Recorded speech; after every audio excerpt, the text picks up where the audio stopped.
ሶማ አለኖይ አለኖይ ወደፊት ወደፊት ወደኋላ ሶማ ሚኒሻን እንደ ዝንጀሮ ጋማውን ያነቀ የነዳው ቦምበኛው የሶማ ብርጌድ አይደለም አለኖይ ሶማ አለኖይ የጫኔ ልጆች አለኖይ ወደፊት ወደኋላ አመሰግናለሁ አሁን ኮማንዶዎች ትቀጥላላችሁ አለኖይ በመራል ጆሮፊት ወደኋላ በመራል ጆሮፊት 1 2 3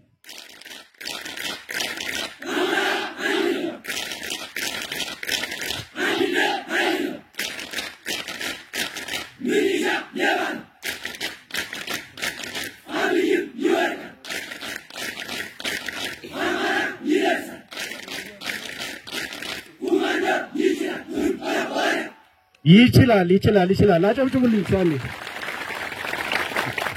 አመሰግናለሁ እዚህ አካባቢ እንደመወለዳችን መጠን ለቀጠናውም ለከተማውም ሩቅ አይደለንም በትግል ምክንያት ይሄን ቦታ የረገጥኩት ግን 2015 ዓመተ ምህረት ግንቦት ወይ ሚያዝያ ወር ይመስለኛል በዛን ጊዜ የጦርነቱ ደመና ያንዣበበ በነበረበት ጊዜ ቀድም ፕሮግራም መሪው ሲናገር እንደነበረው ብልጽግና እንደዛሬ በየቦታው መናሯሩጠው ሳይሆን እስካፍንጫው በታጠቀበት ባንኩንም ታንኩንም ህዝቡንም ይዞ በነበረበት በዛ የጦርነት ደመና ጊዜ ነው ወደዚህ አካባቢ የተገኘሁት በጊዜው የነበረው ህዝቡ ለትግሉ የነበረው ፍቅር ጀግንነትና ወኔ እጅግ ድንቅ ነበር ከረጅም ጊዜ በኋላ ከብዙ ጣውረድ በኋላ ያንን ወኔ እና የህዝብ ፍቅር ፍላጎት የሚመጥን ድባብ ዛሬ በማየቴ እጅግ በጣም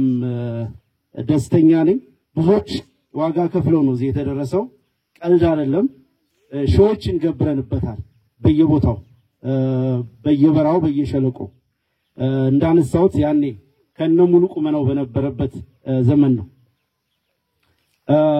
እነሆ ድጋሚ ስንገናኝ ከሁለት ዓመታት በኋላ አብይ አህመድ አሉኝ ያላቸውን ጀነራሎቹን አሰማርቶ አሉኝ ያላቸውን እዞች አሰማርቶ ከግማሽ በላይ የሚሆኑትን ስልቅጥ አድርገን አስቀርተን ትናንት በጫን ያለው ተረፈ ኤም40 የጀመርነው የሶማ ትግል የናርጅና ወጋ ትግል ዛሬ በርካታ ድሽቃዎች ብሬኖች ስናይፐሮች ዛሬ በርካታ ስርዓት የገባ ሰራዊት አፍርቶ እዚህ በመድረሳችን ይሄንን ድባብ ለማየት ፈጣሪ ስለፈቀደልኝ እጅግ በጣም ደስተኛ መሆኔን ላረጋግጥላችሁ ፈልጋለሁ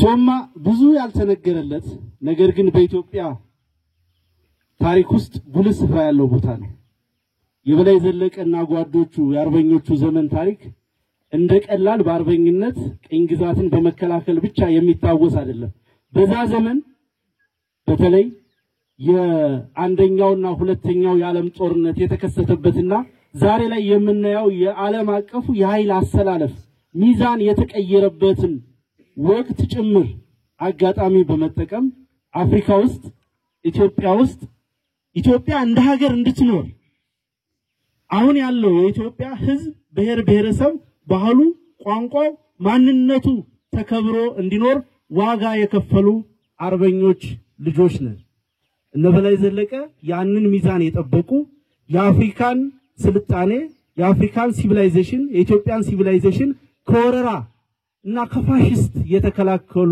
ጀግኖች ናቸው በተራ የአርበኝነት ተጋድሎ ብቻ የሚታወስ አይደለም የኢትዮጵያ ደመላሽ በላይ ዘለቀ ከሃዲዎችን የተጋፈጠበት ቦታ ነበር ሶማ በጊዜው በዚህም በሌላውም አካባቢ ባሉ ባንዳዎች ሲከዳ ደጃዝማች በላይ ዘለቀ ተናገረው የተባለ ወደዚህ ሲጓዝ ያረፍኩባቸው አንድ አባት የነገሩኝ ግጥም አለ እንደ ሶማውሃ እንደ ገላውዲዮስ ነበር መወደዴ ቀን ሸተታለና ሰው ታዘበ ሆዴ ያለ ይባላል በላይ ዘለቀ የሶማውሃ ውድ ነው አይደል ውድ ነው እዛ አካባቢ ያለም ቤተክርስቲያን አለ እንዲሁም ይወደድ እንደ ሶማውሃ እንደ ገላውዲዮስ ነበር መወደዴ ቀን ሸተታልና ሰው ታዘበ ሆዴ ተብሏል።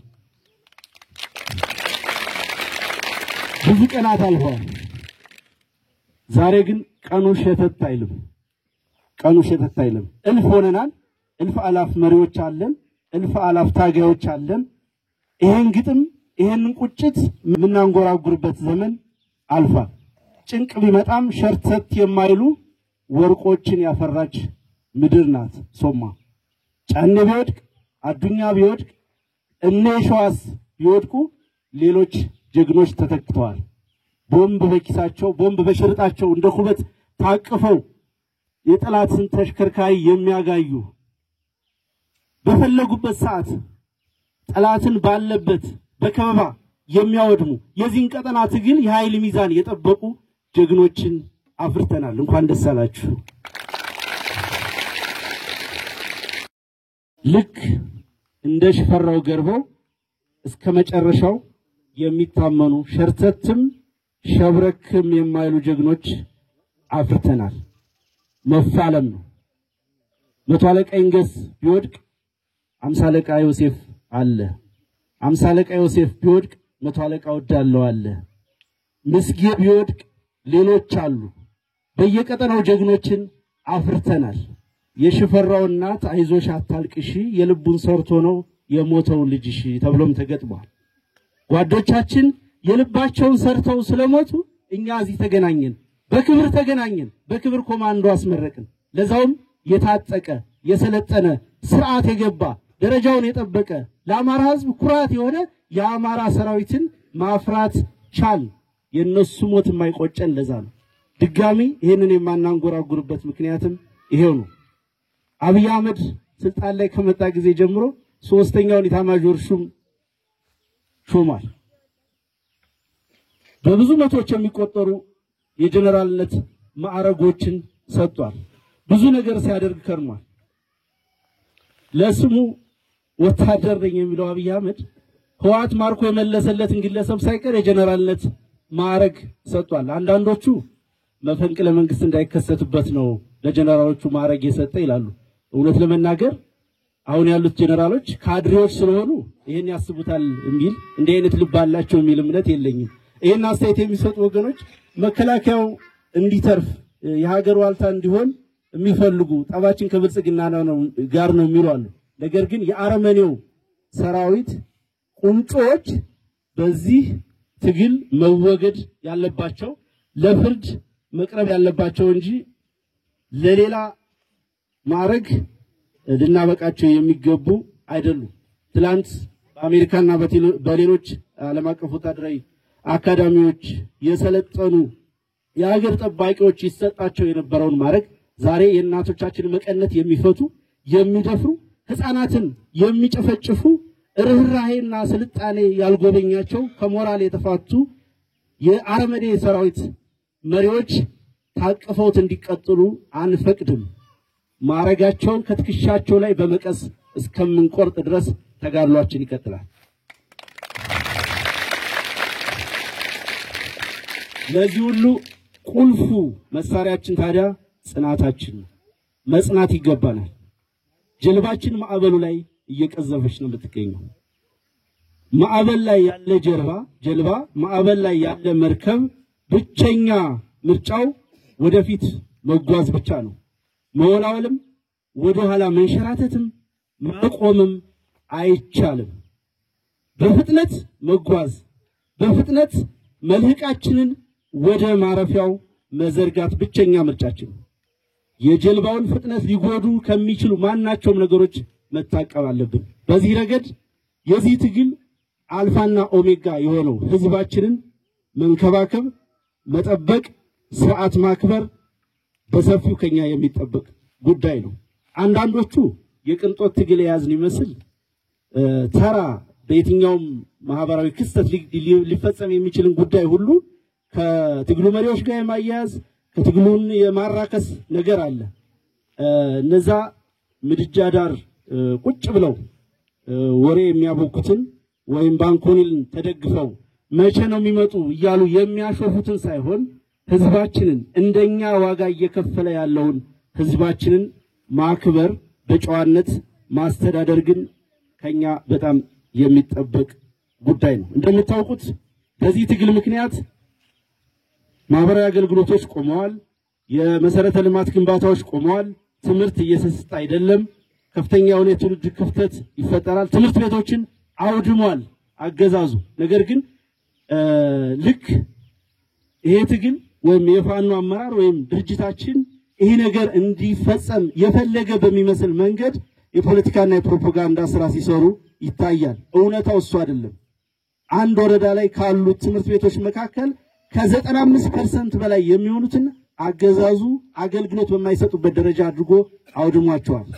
የአማራ ፋኖ ብሔራዊ ኃይል ከዚህ በፊት የሰጠው መግለጫ ታስታውሱ እንደሆነ እነኚህ ትምህርት ቤቶች እንዲጠገኑ ከወታደራዊ ካምፕነት ነፃ እንዲሆኑ ዓለም አቀፍ ተቋማት ጥገና አድርገውላቸው በጋራ ኃላፊነት ስራ እንዲጀምሩ ተደጋጋሚ ጥሪዎችን በማድረግ ላይ እንገኛለን።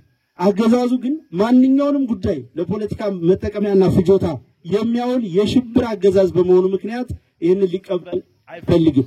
በቅርቡ ተመረቀ የተባለውን የህዳሴ ግድብ እንኳን አይታችሁ እንደሆነ ለአብይ አህመድ የፖለቲካ ፍጆታ ለማዋል ከሊቅ እስከ ደቂቅ ያለው የብልጽግና መዋቅር ከፍተኛ ርብርብ እያደረገ ነው ያለው። በእርግጥ ትልቅ የዲፕሎማሲ ውድቀት መገለጫ ነው ሆነው ዓለምን በአራቱም አቅጣጫ የዞረው አብይ አህመድ ጎረቤት ካሉ 3 መሪዎች በስተቀር ለዚህ ግድብ ምርቃት የመጣለት አንድም አካል የለም።